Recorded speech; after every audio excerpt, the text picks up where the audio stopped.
Okay.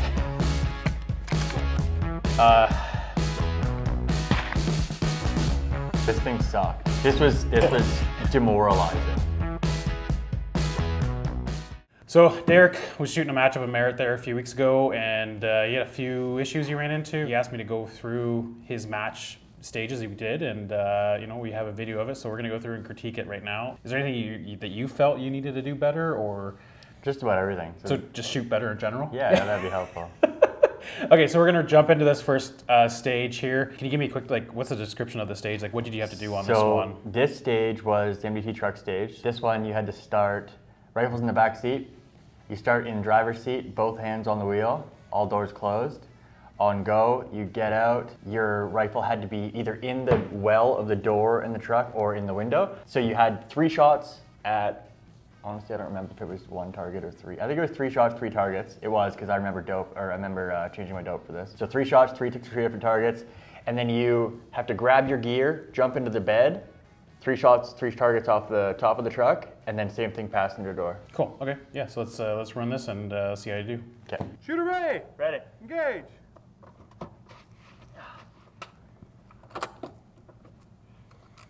It's a good move there with having the bag with you, so you threw that up right away. Obviously getting in the position, you put your bipod up, so I would actually start with my bipod up already, just laid it on the side. Yeah. I would have saved some time. Yeah. What do you usually start with your zoom at? Almost all the way out. I always find like target identification is a bit of an issue. I've watched some of your recent videos, and I think I got some tips for myself now off those.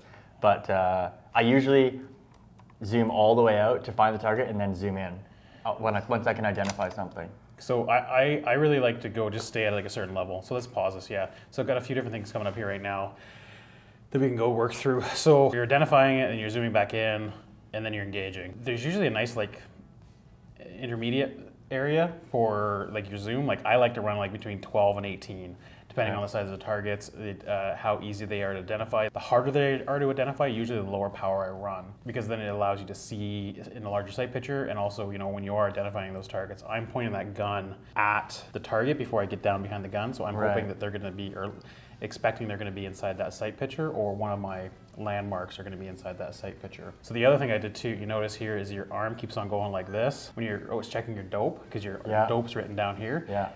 Don't do that, right? Your dope up here. Yeah, that would have been better. That's one thing when I make sure that my dope card is one of my pre-checks. I have to move as little as possible to see my dope. Right, okay. I actually prefer to run my dope on my gun. Yeah, so let's keep on going here. Impact, right? Yeah. Good time saver. Jumping in through the side. It was pretty hard, actually. And good to check on the bag up there too, so you know, clear your hands 40, up. You know that, right?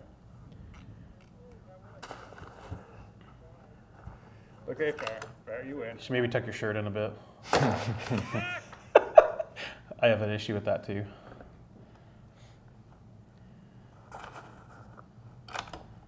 I think I botched the 3rd shot here.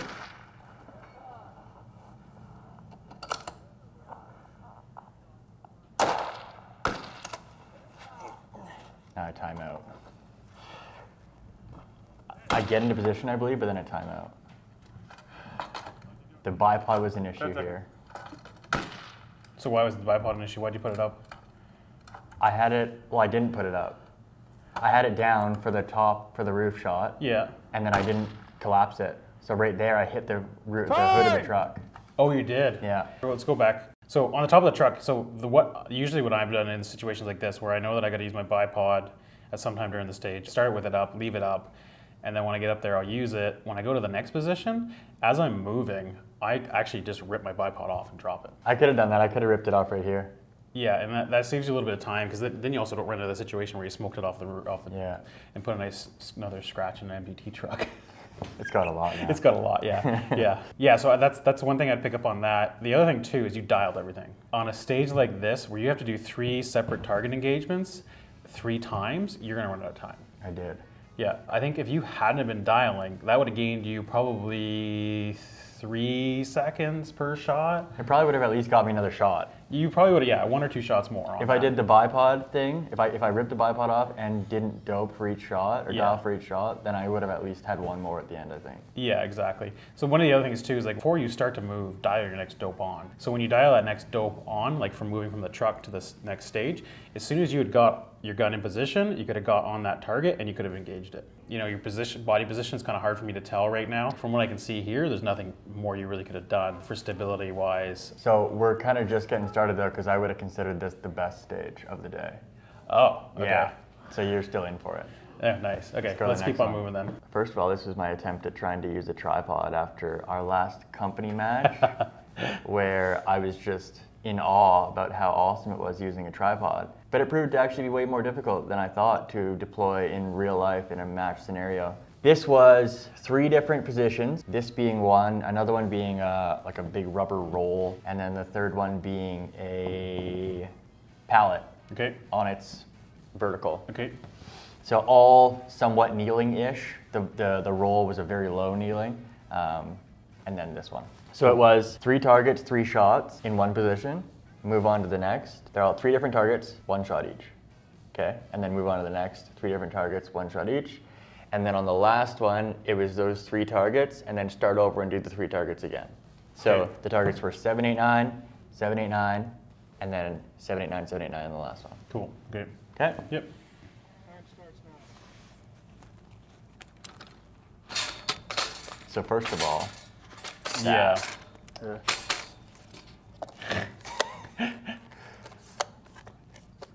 and when it starts off like Okay, that, so like let's- you let's- already get a let's- bad let's taste pause in your here, mouth. yeah. Okay, so we had a few stages like this where we had to deploy on the clock. Mm-hmm. So there's a few tricks to this. I don't know if it's considered gaming or not, but I don't think it is. As a Okay. match director, I let it go. First off, yeah, I would have just likely would have slammed the rifle down on the grate there like you did, and just let it sit there, like just because you tried to like fumble it both ways first. Obviously, you know that, right? Yeah. Tripods. When you set up your tripod to deploy on this clock, what I do is I set it just tight enough to hold, so that when I unloosen it, I know that I can just I basically can pull the leg length I need. So you only need 1 leg length out, right? Well, actually, that was an issue that I had here. Is I didn't have it high enough, so you'll see that I have to like pull it towards me, and the other 2 legs come off the ground. Okay. My positioning of it sucked. That might have been a positioning of the actual tripod. Okay. That might not be an issue with the height of the tripod. Okay. But I make sure that those lockers are almost loose Right when you're starting your when thing. you're starting your thing. So you can just pull it out and So then tighten it. Pull, pull, pull, and then you know that you only need that eighth of a turn or quarter of a turn to crank it down tight. Right. Okay. So let's keep on going. Yeah, you didn't have it set right. No. Not far enough back. And then okay, so let's stop here. Okay. That gray is, Josh is being mean. Yeah, he was. This thing sucked. Yeah, that looks like it. Because the issue right now, I can see here that you have this grate, that you've got this piece that's hanging off the side that would look like these, I'm assuming, if it was Yep. put together. So that's an issue, because what's gonna happen is that's gonna bounce like a bastard. It did. And when you take your shot, you're not gonna be able to see your impacts. So I would have tried to get that gun as far up forward as you could. So that's where like the 10 rounders are a big advantage. Because then you could have ran a slightly larger bag, likely, like ran like a pump pillow up front there. Or even throw your backpack down. Yeah, that would have been even better. Throw your pack down. Yeah. You had your front support bag anyway with you for the next parts of the stages, and then you could roll from there. So that's what I would say. Like throw a short 10 round MDT mag in there, run the gun forward to make sure that you're on this. I imagine this is probably still bouncy as heck, but I bet you it was better. Not than nearly it as there. bad as this was. Yeah. So let's keep on going. So just Yeah? before we start here, another thing that I ran into was, you can't see it here, but all these little trees, they're even thicker towards the target, and having this tripod as the base behind made it even tougher for me to be able to maneuver around those trees, because I actually had to move the rifle left or right physically to get around the trees and actually see the target. Okay, so why did you decide to use a tripod on this stage? Because it worked for me in the last match, and I thought it'd be cool. I thought it was going to give me an edge and be super stable on these things, but it actually hurt me. Because looking at this right now, like I obviously once again not being there, I'm assuming that you could have done one knee up and put your arm on your. Absolutely. And the next one, so I end up ditching it after this. I don't keep going with it. I get frustrated and I just leave it. But at that point, I time out in the next portion of this. I don't even get to the pallet. Okay, so let's take a look at that. Oh, okay. So yeah, literally so you're moving. struggling. I'm trying to find this target. Yeah. So. And now the tripod's doing nothing for me. These are wobbly. I'm bent over. Yeah. See how much your gun moved. Yeah. You're just riding the struggle bus here, bud. This was demoralizing. Yeah, 100%. I would have just ditched that and not even ran it. What about this silly position, sitting on my legs like that? In a tripod situation, yeah, that will work. But like, I don't know why it was my natural go-to. I've never shot sitting on my legs like that. not sure. Tell you the truth, I would have used the tripod in this position more than I would the other. Yeah, but I was already frustrated with it. I know. But in this, so a situation like this, where like these super low spots, you don't have any way to support that back arm, right? Right. To make that stable, and he's making you shoot off something round. Is it? I don't know if it was moving or not. Nope, it wasn't. It's pretty heavy. So it's being round, so it could move anyway. I would have threw my tripod over here to use it on this stage because I find in these super low positions it can be really handy.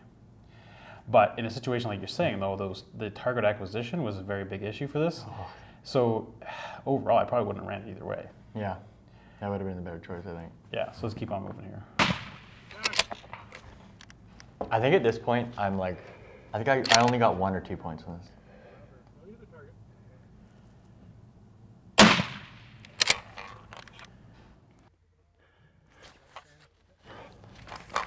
So you're struggling to find the targets again. Yep. Screwing around with your zoom. On situations where like I gotta find targets like this through like we'll call it loopholes, I'll start even lower power. Todd? Yeah. I caught the round there at the end, though. That's cool, right? But yeah, that's always good. So this one, I think, yeah, most of the stages were not design tough, but I just did them pretty poorly.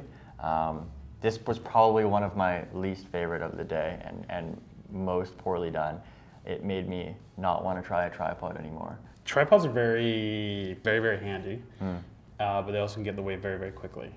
Usually smaller targets, unstable positions, like usually like the bent over positions, that super low kneeling positions. Yeah. Those are my 2 worst positions, and those are the 2 that if I have a smaller size target, I will usually use a tripod. So would you say, I mean, given all the things we saw, all the poor form, all the things that I need to work on, would you say that take tripod out of the mix for now and work on some other stuff before adding the tripod in and trying to train with that? Yeah, I would. Yeah, okay.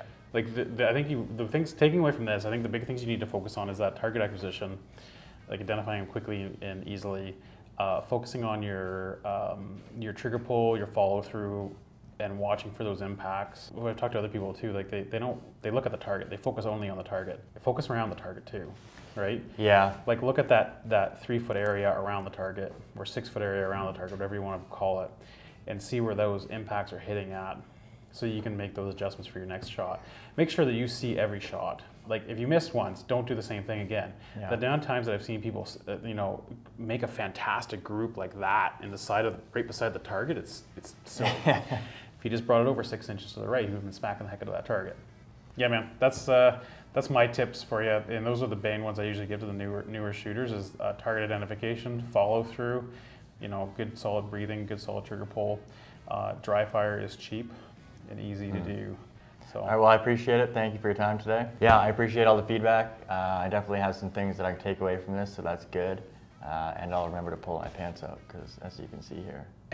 Just tuck your pants in, dude.